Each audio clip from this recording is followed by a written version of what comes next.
नमस्कार, जोहार। News जेज update के न्यूज बुलेटिन में आपका स्वागत है। आज की इस बुलेटिन में बात होगी कोरोना संक्रमण काल में अनाथ हुए बच्चों के आश्रय की। 1 जुलाई से झारखंड में क्या फिर से शुरू होगा अनलॉक 5 की। कोरोना का सबसे खतरनाक रूप डेल्टा प्लस वेरिएंट से मंडराने वाले खतरा की। बाल तस्कर रोकने के लिए सरकार ने क्या बनाई है रणनीति। वहीं नक्सली गतिविधियों पर लगाम लगाने के लिए किन 5 राज्यों का बन रही है साझा रणनीति, जानेंगे। 1 जुलाई से अनिवार्य रूप से लागू होगी शून्य बैलेंस की क्या है खाता नीति। वहीं विधायक को क्यों और किसने बनाया घंटों बंधक। कोयला व्यवसायी के घर पर बमों की ताबड़तोड़ हमले की। वहीं विधायक अंबा क्यों बैठ गई बस के नीचे सहित झारखंड के सभी जिलों की छोटी बड़ी खबर। तो आप बने रहें हमारे साथ अंत तक। मुख्यमंत्री हेमंत सोरेन का बड़ा बयान। कहा, कोरोना संक्रमण काल में अनाथ हुए बच्चों को संरक्षित करना प्राथमिकता। बता दें कि वे रविवार को मुख्यमंत्री आवासीय कार्यालय से प्रोजेक्ट शिशु के अंतर्गत कोविड-19 महामारी के दौरान अनाथ हुए बच्चों के पुनर्वास के लिए झारखंड राज्य विधिक सेवा प्राधिकरण के वर्चुअल कार्यक्रम को संबोधित कर रहे थे। मुख्यमंत्री ने कहा कि प्रोजेक्ट शिशु के तहत कोरोना महामारी के दौरान राज्य के वैसे बच्चे जिन्होंने अपने अभिभावकों को खोया है, उन बच्चों का पुनर्वास करना निश्चित रूप से ही संवेदनशील और हृदय को छूने वाला कार्य होगा। आर्चरी वर्ल्ड कप में रांची की दीपिका ने एक ही दिन में लगाई गोल्ड की हैट्रिक। खबर के अनुसार भारतीय महिला तीरंदाज दीपिका कुमारी ने रविवार को तीरंदाजी विश्व कप के व्यक्तिगत रिकर्व स्पर्धा में स्वर्ण पदक जीता। विश्व कप में यह उनका तीसरा स्वर्ण पदक है। दीपिका ने 28 अंकों के साथ गोल्ड मेडल पर कब्जा जमाया। अगली खबर, पथराव के आरोपितों को रिहा करने की मांग पर विधायक अंबा प्रसाद का हंगामा। बस की सीढ़ी पर धरने पर बैठी। खबर के अनुसार शनिवार को हजारीबाग के बड़का गांव में एनटीपीसी के आउटसोर्सिंग कंपनी त्रिवेणी सैनी के खिलाफ धरना के बाद हंगामे और पथराव के बाद गिरफ्तार 19 आरोपितों को लेकर रविवार को भी हाई वोल्टेज ड्रामा हुआ। करीब 5 घंटे तक कोर्ट परिसर के बाहर चले इस राजनीतिक ड्रामेबाज के दौरान कोर्ट परिसर पुलिस छावनी में तब्दील हो गया। प्रशासन की ओर से मजिस्ट्रेट को नियुक्त किया गया। हंगामा तब शुरू हुआ जब बड़कागांव विधायक अंबा प्रसाद बस से लेकर आरोपितों को पहुंची और पुलिस को नीचे नहीं उतरने दिया। वे जाकर बस की सीढ़ियों पर बैठ गई और निर्दोष बता आरोपितों को छोड़ने की मांग करने लगी। विधायक करीब 5 घंटे तक बस की सीढ़ियों पर बैठी रही। बाद में सदर सीओ के साथ विधायक की हुई वार्ता में निर्दोष पर जांच कर केस वापस लेने के आश्वासन के बाद विधायक ने आरोपितों को बस से नीचे उतरने दिया। 1 जुलाई से अनिवार्य रूप से लागू होगी शून्य बैलेंस खाता की नीति। केंद्र ने राज्य सरकार से मांगी रिपोर्ट। खबर के अनुसार समग्र शिक्षा अभियान, मिड डे मील आदि केंद्रीय योजनाओं में 1 जुलाई से अनिवार्य रूप से शून्य बैलेंस खाता की नीति लागू होगी। केंद्र ने स्पष्ट कर दिया है कि 1 जुलाई से नई वित्तीय प्रवाह प्रणाली पूर्व में दिए गए दिशा निर्देश के अनुसार ही 100% लागू होगा। इसमें किसी प्रकार की छूट नहीं दी जाएगी। साथ ही केंद्र ने अब तक की कार्रवाई की पूरी रिपोर्ट मांगी है।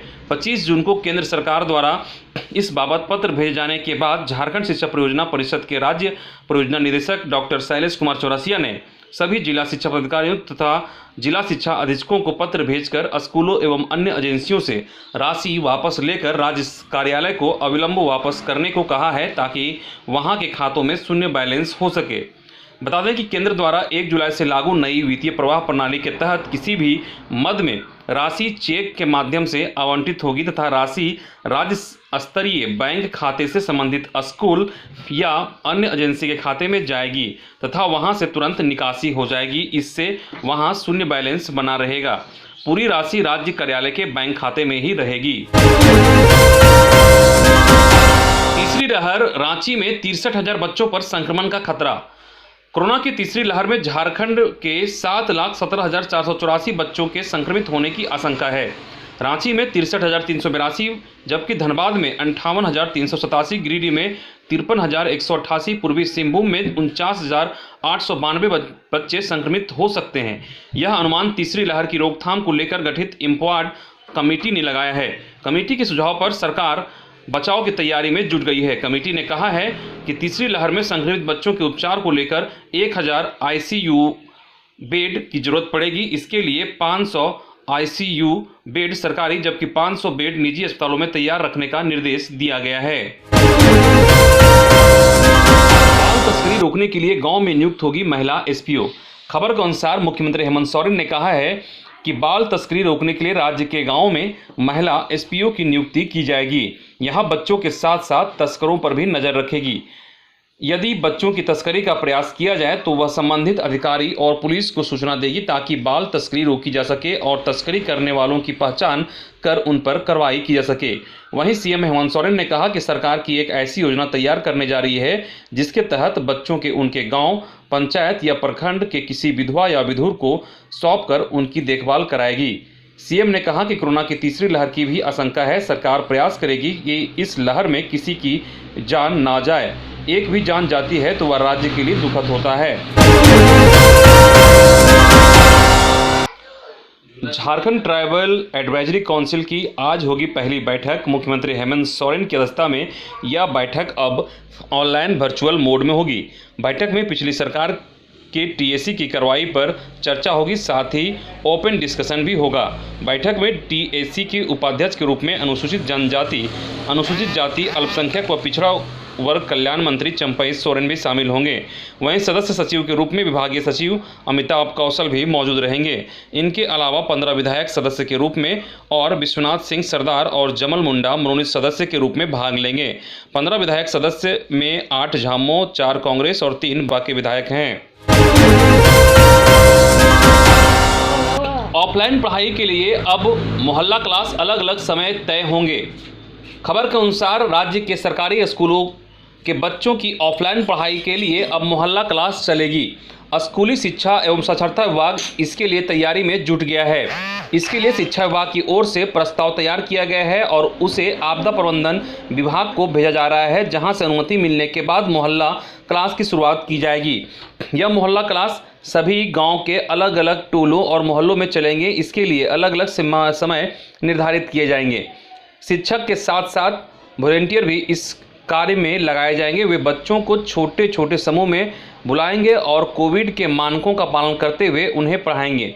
इस दिन एक शिक्षक 2 से 3 मोहल्लों में जाकर बच्चों को पढ़ाएंगे। बच्चों को अलग अलग ग्रुप में बुलाया जाएगा। जो बच्चे इसमें आने को इच्छुक होंगे उन्हें अपने अभिभावकों की अनुमति लेनी होगी। कोरोना के डेल्टा प्लस वायरस का मंडरा रहा खतरा, कहीं ले न डूबे लापरवाही और संसाधनों की कमी। खबर के अनुसार देश में डेल्टा प्लस का खतरा मंडरा रहा है। जीनोम सीक्वेंसिंग की जांच से पता चलता है कि ये वेरिएंट फैला है या नहीं, मगर झारखंड के पास इसकी जांच की मशीन ही नहीं है। इस जांच के लिए झारखंड उड़ीसा पर आश्रित है। सैंपल भेजने के बाद वहां से काफ़ी विलंब से रिपोर्ट आती है। कहा जा सकता है कि ऐसे में डेल्टा प्लस वेरिएंट फैल जाए तो झारखंड के पास संभलने का मौका दूसरे राज्यों के मुकाबले में कम है। मुख्यमंत्री बार बार कह रहे हैं कि अब लापरवाही नहीं करनी है, खतरा टला नहीं है। डेल्टा से 60% अधिक फैलता है डेल्टा प्लस। अब तक 12 राज्यों में मिले 51 मामले।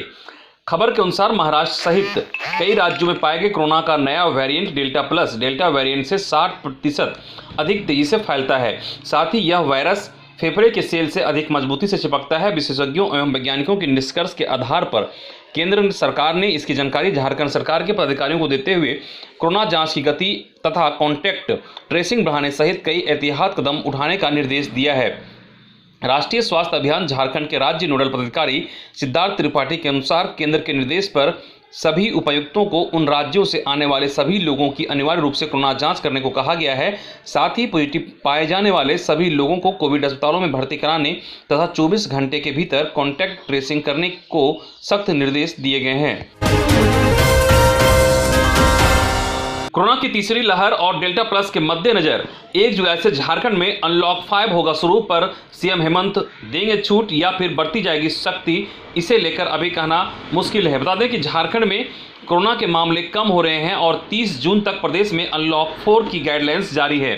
पूरे देश में जहां कोरोना वायरस की तीसरी लहर की बात सामने आ रही है, वहीं झारखंड के मुख्यमंत्री हेमंत सोरेन ने कोरोना के 3rd वेव से लड़ने की तैयारी शुरू कर दी है। सरकार इसे लेकर इस बार पूरी तरह से चौकन्नी है।